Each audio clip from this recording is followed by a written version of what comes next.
ಮನೆಯಲ್ಲೇ ಟೇಸ್ಟಿಯಾಗಿ ಗೋಂಗೂರ ಚಟ್ನಿ ಹೆಂಗೆ ಮಾಡೋದು ಅಂತ ನೋಡೋಣ ಬನ್ನಿ.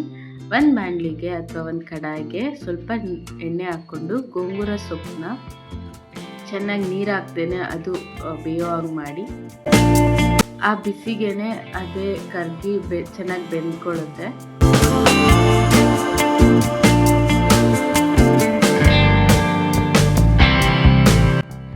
ಕಲಿಸ್ತಾ ಇರಿ, ಇಲ್ಲಾಂದರೆ ತಳ ಇಟ್ಕೊಂಡ್ಬಿಡುತ್ತೆ. ಸೊಪ್ಪೆ ಸ್ವಲ್ಪ ನೀರು ಬಿಟ್ಕೊಂಡು ಅದೇ ಬೆಂದ್ಕೊಳ್ಳುತ್ತೆ.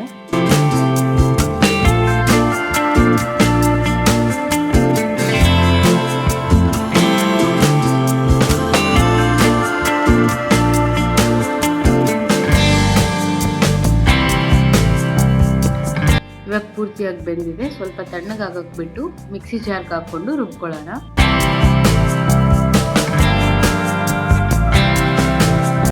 ಗೋಂಗೂರ ಚಟ್ನಿಗೆ ಟೇಸ್ಟ್ ಕೊಡೋದೇ ಕಡಲೆಬೀಜ. ಒಂದು ಕೈ ಹಿಡಿಯೋಷ್ಟು ಕಡಲೆಬೀಜ ತೊಗೊಂಡು ಚೆನ್ನಾಗಿ ಹುರ್ಕೊಳ್ಳಿ. ಆಮೇಲೆ ಮಿಕ್ಸಿ ಜಾರ್ಗೆ ಹಾಕ್ಕೊಂಡು ಪೌಡರ್ ಮಾಡ್ಕೊಳ್ಳೋಣ. ಇವಾಗ ಒಗ್ಗರಣೆ ಹಾಕ್ಕೊಳ್ಳೋಣ. ಒಂದು ಕಡಾಯಿಗೆ 2 ಸ್ಪೂನ್ ಆಯಿಲ್, ಒಂದು ಸ್ವಲ್ಪ ಜೀರಿಗೆ, ಒಂದು ಈರುಳ್ಳಿ ಸಣ್ಣದಾಗಿ ಹೆಚ್ಕೊಂಡಿರೋದನ್ನ ಫ್ರೈ ಮಾಡ್ಕೊಳ್ಳೋಣ.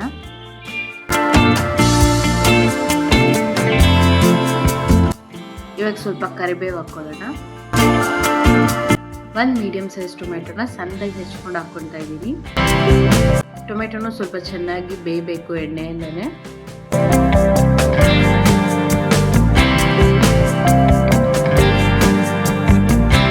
ಇವಾಗ ಟೊಮೆಟೊ ಚೆನ್ನಾಗಿ ಬೆಂದಿದೆ. ಇವಾಗ ರುಬ್ಬಿಟ್ಕೊಂಡಿರೋ ಗೋಂಗೂರ ಹಾಕ್ಕೊತಾ ಇದ್ದೀವಿ.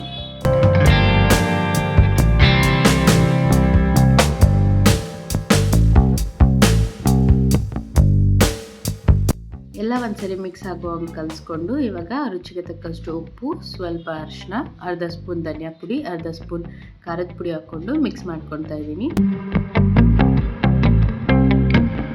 ಜಾಸ್ತಿ ಏನು ಫ್ರೈ ಆಗಬೇಕಂತ ಏನಿಲ್ಲ, ಯಾಕಂದರೆ ಸೊಪ್ಪನ್ನ ಆಲ್ರೆಡಿ ನಾವು ಚೆನ್ನಾಗಿ ಬೇಯಿಸ್ಕೊಂಡು ರುಬ್ಕೊಂಡಿದ್ದೀವಲ್ವ, ಅದಕ್ಕೆ ಇವಾಗ ರುಬ್ಬಿಟ್ಕೊಂಡಿರೋ ಕಡಲೆಕಾಯಿ ಪುಡಿನ ಹಾಕ್ಕೊತಾ ಇದ್ದೀವಿ. ನೀವು ನಾರ್ಮಲ್ ಆಗಿ ಗೋಂಗೂರ ಚಟ್ನಿ ಅಥವಾ ಗೋಂಗೂರ ಪಚ್ಚಡಿ ಮಾಡೋದಕ್ಕಿಂತ ಅದಕ್ಕೆ ಸ್ವಲ್ಪ ಕಡಲೆಕಾಯಿ ಪುಡಿ ಹಾಕ್ಕೊಂಡ್ರೆ ಅದರ ಟೇಸ್ಟೇ ಬೇರೆ ಆಗಿಬಿಡುತ್ತೆ, ಮತ್ತು ಹುಳಿನೂ ಸ್ವಲ್ಪ ಕಡಿಮೆ ಆಗುತ್ತೆ. ತುಂಬ ಗಟ್ಟಿ ಇದೆ ಅನಿಸಿದ್ರೆ ಒಂದು ಅರ್ಧ ಕಪ್ ನೀರು ಹಾಕ್ಕೊಂಡು ಚೆನ್ನಾಗಿ ಮಿಕ್ಸ್ ಮಾಡ್ಕೊಳ್ಳಿ. ನಿಮ್ಗೆ ಯಾವ ಅದಕ್ಕೆ ಬೇಕೋ ಆ ಥರ ಚಟ್ನಿ ರೆಡಿ ಮಾಡ್ಕೊಳ್ಳಿ. ಇಲ್ಲಿ ನಾನು ಚಟ್ನಿ ಆಗಿರೋದ್ರಿಂದ ನಾನು ಸ್ವಲ್ಪ ಗಟ್ಟಿಯಾಗೇ ಇಟ್ಕೊತಾ ಇದ್ದೀನಿ. ಈ ಥರ ಗೋಂಗೂರ ಚಟ್ನಿ ಅಥವಾ ಗೋಂಗೂರ ಪಚ್ಚಡಿನ ಟ್ರೈ ಮಾಡಿ. ಒಂದು ಸಾರಿ ಅನ್ನ ತಿನ್ನೋರು 2 ಸಾರಿ ಹಾಕ್ಸ್ಕೊಂಡು ತಿಂತಾರೆ, ಅಷ್ಟು ರುಚಿಯಾಗಿರುತ್ತೆ. ತುಪ್ಪ ಇಷ್ಟಪಡೋರು ಒಂದು ಸ್ವಲ್ಪ ತುಪ್ಪ ಹಾಕ್ಕೊಂಡು ತಿಂದರೂ ತುಂಬ ಚೆನ್ನಾಗಿರುತ್ತೆ. ರೆಸಿಪಿ ಇಷ್ಟ ಆಗಿದ್ದರೆ ಲೈಕ್ ಮಾಡಿ, ಶೇರ್ ಮಾಡಿ, ಕಮೆಂಟ್ ಮಾಡಿ. ಮುಂದೆ ಬರೋ ರೆಸಿಪೀಸ್ನ ಮಿಸ್ ಮಾಡ್ಕೋಬಾರ್ದು ಅಂದರೆ ಬೆಲ್ ಐಕಾನ್ನ ಪ್ರೆಸ್ ಮಾಡಿ.